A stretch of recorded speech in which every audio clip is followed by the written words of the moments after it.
sit for a moment. I'm smiling because Kim is with us. A little misunderstanding.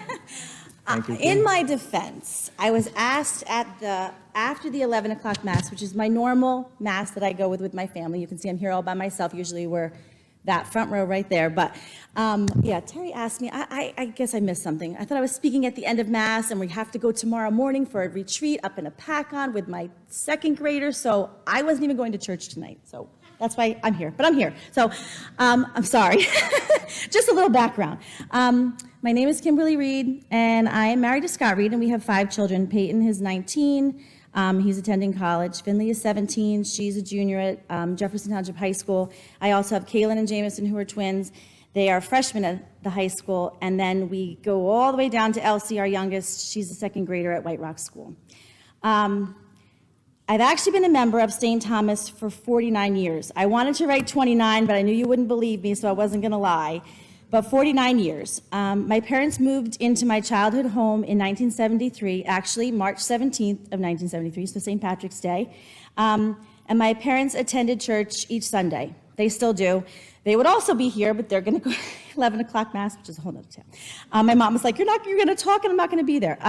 Anyway, so my parents always attended church on Sundays. My sister and I would go. As a child, I wasn't so thrilled, obviously, to go every Sunday, but it became a part of me that has stuck with me always.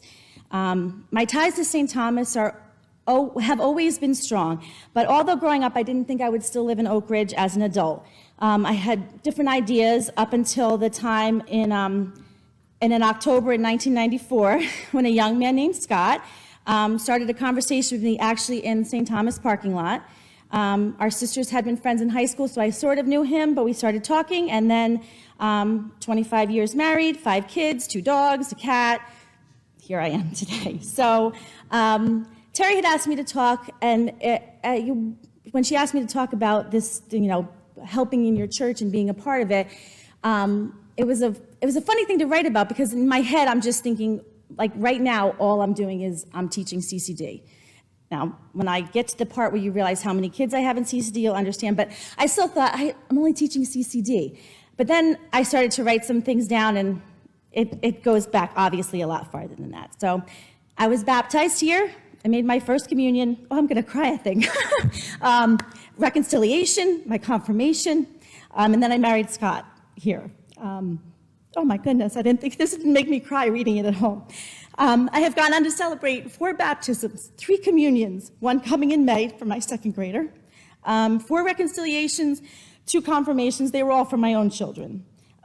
Unfortunately, funerals, which were beautiful, but for my grandparents, who I miss even to this day. And those were my holy events, but there are so many more events that I've attended. It's endless. My list could go on forever, but I know Father David's, I got to keep this short because, I attended CCD on Saturday mornings. I didn't like it then. I don't like it now, but now I have my own kids, and now I'm a teacher. So I was a part of the youth group and worked on so many amazing projects, and now I see my own teenagers working on these same projects. When Rosary was an actual organization in church attached to the Knights, I went to every Rosary event that the women ran, because my mom was part of Rosary. Picnics for the whole parish that we used to have were amazing. When you're a kid and you're playing with all the other kids, they were awesome. Maybe after COVID we can get back to those things. Picnics for the whole parish, working with the DPD so many times on different events. I never joined the choir, but my children were part of the children's choir, and they loved it for many years. Elsie has not agreed to sing yet, but I'm still working on her. She's only in second grade. Before I had my children, I forgot about this until I was writing all this down. I actually taught Sunday school for 2 years, which was a lot of fun. So it was the preschoolers, parents got to go to Mass, and I taught in the 2 classrooms in the back. That was, I didn't even remember that. Actually, my sister taught the kindergartners, and I taught the preschoolers. Now again, I'm back to teaching, and this is where you need to pray for me, because I'm teaching 27 second graders on Saturday mornings. They combine 2 classes. They're amazing, and they're 2 sacraments they stuff into 1 year. So I'm in charge of 27 they made reconciliation already, and now they have their first communion coming up soon. So it's been fun, and was with Elsie for first grade class, and now I've stayed with her with second grade, and I think Alyssa's going to let me stay with them for third grade, and maybe I'll just continue with them. So that's been really fun, but it's 27 on a Saturday morning, so you can imagine. In the early years, Scott and I got involved with a young adult group before we even had kids, and out of that, with Jim sitting right here, we started a couple different programs that still kind of exist in different ways, but Adopt a Family came out of that we do at Christmas time, and that has lasted for, I don't know what year this was that we did, but so Adopt a Family came out of that, and that's still something that's going on even today. Scott and I have always tried to attend Mass. It's not obviously always been easy having 5 kids, but we seem to always work it out. Sometimes we came to 5 if we had to, and so now I head up to St. John's for different Masses and stuff like that, and like you can see tomorrow, I'm heading to another whole parish for Elsie. We made it a point to continue with our children, and as they came into the picture, it got a little bit harder, but so many times friends sat by us, and especially when our twin boys came along, one of our bestest friends came out of it, and his family would sit behind us, and he had teenagers, and they would take my 2 little boys behind them, and they would sit with them and keep them company, and I actually could pay attention in Mass. It was always amazing. But God has been a part of every step that I listed for you guys today, and from that foundation that my parents gave me coming here, they were Eucharistic ministers and still are, so sitting over there with them, usually we did 5 o'clock Mass. My parents still love 5 o'clock Mass. By sending me a God-loving man to spend my days with, and by helping me raise children of God. He has never left my side.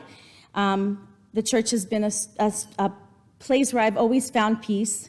I may not always been faithful or trusted his plan all the time, but he has never once left me. I had to fail many times, but as the years have gone on, I know that I am not in charge. I try to tell my kids that, but I know I'm not in charge.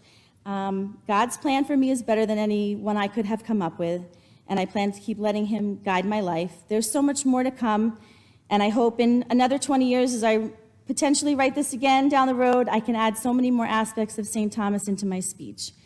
Living my faith is not always easy, but I know that I am where I'm supposed to be, and helping my church through the years has been a big part of my life and will continue to be.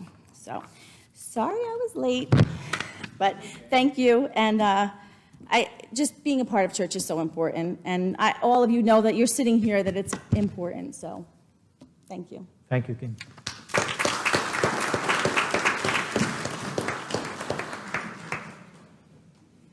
Are you going to be here tomorrow at 11? No. Oh, just making sure. Not that I was told. My family will be, but I don't. Okay, thank you, Kim, so much. As you can see, many things, technically everything starts in the church with the moment of baptism, and everything ends in the church with the moment of funeral. So somehow, in some mysterious ways, this church is always somewhere there between in our lives. Either we like it or not. Sometimes we might wander, sometimes we might go away, but at the end of the day, this is the safe place. This is the place where God lives, and this is the place where He's waiting for us